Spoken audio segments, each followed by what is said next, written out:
What's going on? My name is Michael and welcome to Fudge Muppet. Previously we covered everything you do not want to miss in Neon, and whether you wanted to embrace the gangster life or simply bring about some justice, sometimes you need a breath of fresh air away from the chaos. If the fishy smells, rainstorms, blinding lights and aurora are getting too much, it's time to head over to the Cheyenne system and touch down in the heart of the Freestar Collective.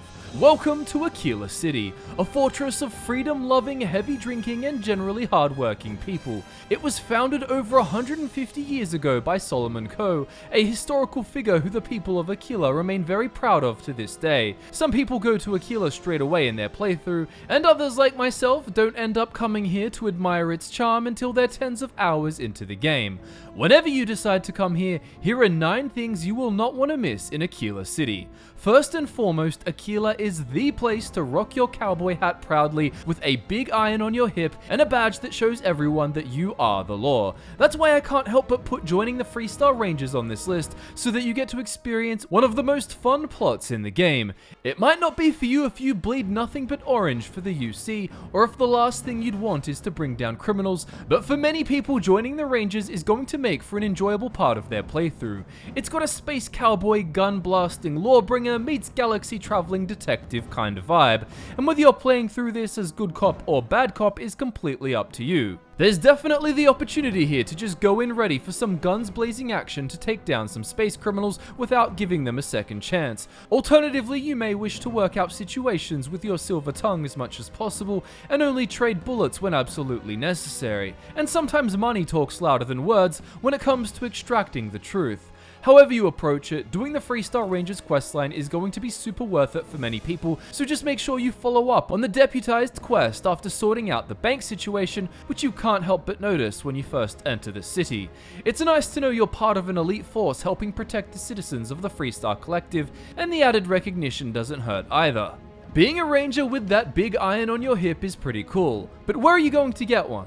Well, you will not want to miss visiting the gun shops in Akila and making sure you buy the right weapon for the ultimate gunslinger experience. You will get a uniquely skinned Razorback pistol called Deadeye early on when you join the Rangers, but there is another gun for sale which I'd strongly recommend using in combination with Deadeye, as it uses a different ammo type. It's also stronger, faster, and just deletes foes early on.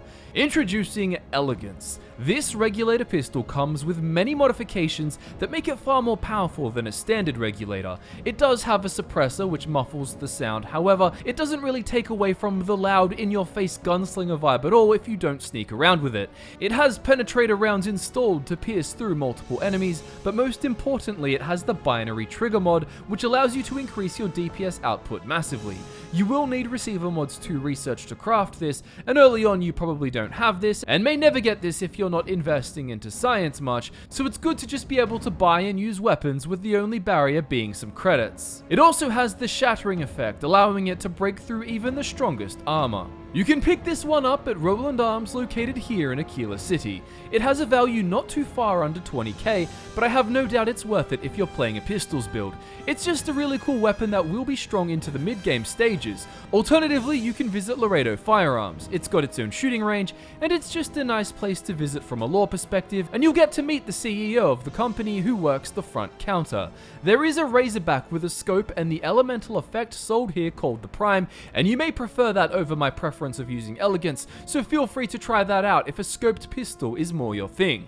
But where are you going to get the credits for that gun? Well, as always, you can't go wrong with a loot and shoot approach, but the other thing you won't want to miss in Akila City is the Last Will and Testament quest, which can be quite lucrative, especially early on, if it suits your role-playing. When you're in Akila in the main area looking at the rock, you can go up the stairs to the right here and make your way up to this area where you'll find the mayor of the city, Elias Cartwright. He's very unhappy that a corporate character named Frank Langston has purchased a manor in the city within a special area known as the Core. It's considered a historical site where the descendants of the city's original inhabitants still live. Property is often passed down and family ownership is maintained. I won't spoil every little detail in this quest, but Basically, one of the families was left with no heir and a will was never found. Their manor ended up being sold on the open market and was bought by Frank legally.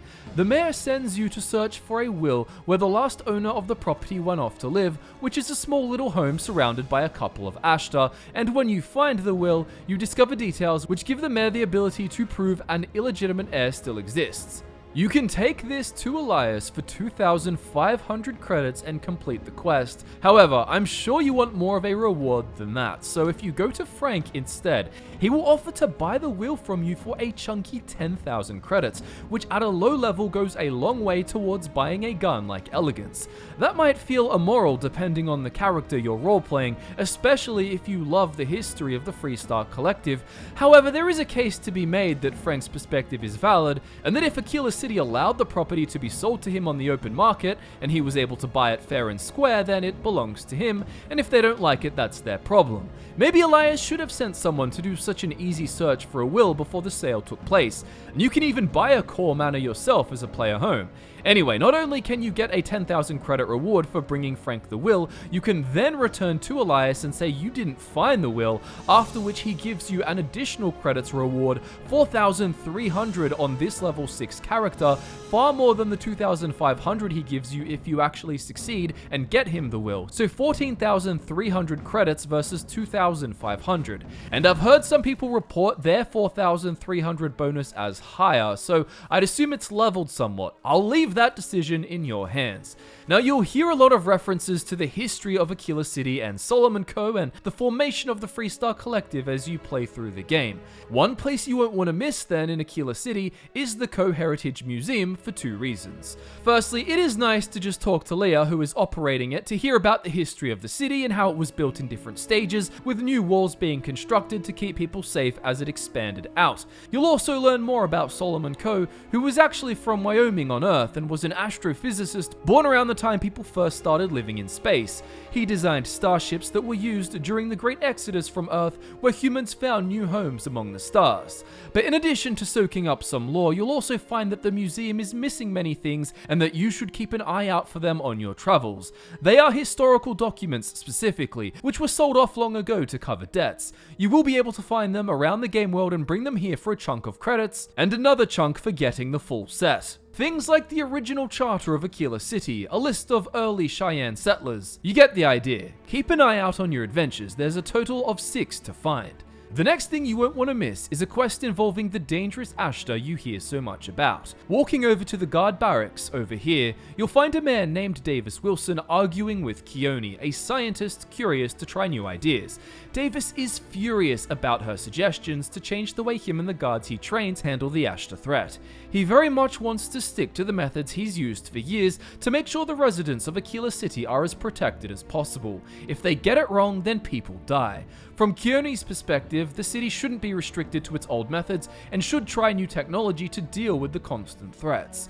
Talking to her will give you the opportunity to get involved in the situation and help her prove her point. You'll place sensors she gives you to monitor the movements outside the city walls, only for weird data to come up and for you to begin investigating with Davis. I won't spoil any more details than that, but you will end up fighting a rather menacing beast and receive a legendary gun as your quest reward, in addition to learning more about the threats the city faces and why their tall walls and constant patrols are so important. The gun you receive is called Despondent Assassin, an old Earth hunting rifle perfect for many sniper builds, particularly early on. The 3 effects on it include Hitman, which makes you do 15% more damage when aiming, which you should always be probably with a gun like this, Anti-Personnel, which adds 10% more damage against humans, which is most of the enemies you fight in the game, and finally the Demoralizing effect, which gives you a small chance to demoralize your target. Perfect for any Freestar Ranger who isn't much of a pistol lover, or simply to use as a backup weapon for long ranges. So you've had a walk around outside the walls, you've been into the rock and all around the center of town, you've been to some gun shops and so on, but you've got to take a walk through the stretch when you're in Akila City. It's where the poorer inhabitants reside, and there's plenty of people who could use a hand. There's also a bar called Aggie's and some companions you may wish to recruit, who might just be the flavor of sidekick you're looking for with your build. Don't mind the blood on the pool table. There's even an alien zoo in this part of town, although as an explorer you should have seen a lot more than what's there. Perhaps you'll help the Jensen family man, Marco Jensen, to find a job. He left Sidonia with his family only to find no work here in Akila. You can do it by the book, or you can use a more questionable method to get him employed. You may also wish to help out at the Low House, ensuring charity flows to Amira and her cause. It's not like there's any Freestar Rangers level movie moments to be had in the stretch, but it's certainly somewhere that stands out compared to the rest of the city, both architecturally and of course in terms of the quality of life, so make sure you stop by here next time you're in Akila. A small but fun thing to do for those who care about the security skill for their build is going to Galbank and robbing them. The basement full of locked up storage has something like 12 opportunities to crack open locks. I'm not sure if the main door is shut for you, but for me it was open but locked, so I actually cracked it open to shut it on my way out for more security experience. It's a great way to rank up the skill fast, and if you're into decorating, perhaps you'll take all these old Earth heirlooms and trinkets and use the buyback method at the Trade Authority to clean them of their stolen status and then keep them. You can of course also rob the credits in the main room over here, just don't get caught unless you want to end up going full pirate mode on your way out. From hostage situation hero to bank robber, if you want to play that giant Uno reverse card on Akila, you absolutely can. Speaking of credits, if robbing a bank doesn't make much sense for your character, then perhaps you'd like to sell some books to Sinclair's Books. I'll show you the path on screen now of how to get to this bookshop, so you can also buy books here from quite an extensive list, some of which may point out Earth landmarks for you to visit, like this one here. Time to see the Cairo Monument and climb the pyramids. Anyway, the owner of the store will be happy to take old Earth books off your hands for a very worth it sum of credits, 2,000 credits. And all I gave her here was my copy of Dracula. From my understanding, you cannot bring the same book twice, and as she says, she won't accept anything from Charles Dickens, but if you want an easy 2,000 credits for your old Earth books, now you know where to go. The final thing on this list I've left until last because it's a bit of a personal vibes recommendation, but I feel like people shouldn't miss it if they really want to soak up the city properly. I simply had a really nice time walking around the perimeter of the city itself using the guardrails and just enjoyed taking my time and seeing a lot of the details you might otherwise miss on the ground. The sports field, different murals on the walls, and of course it's nice to see the farm set up from here as well. I'd recommend doing it at night time or in the early morning for the best vibes possible. You can really see how layered it all is, which might not feel as apparent when you're walking between each area.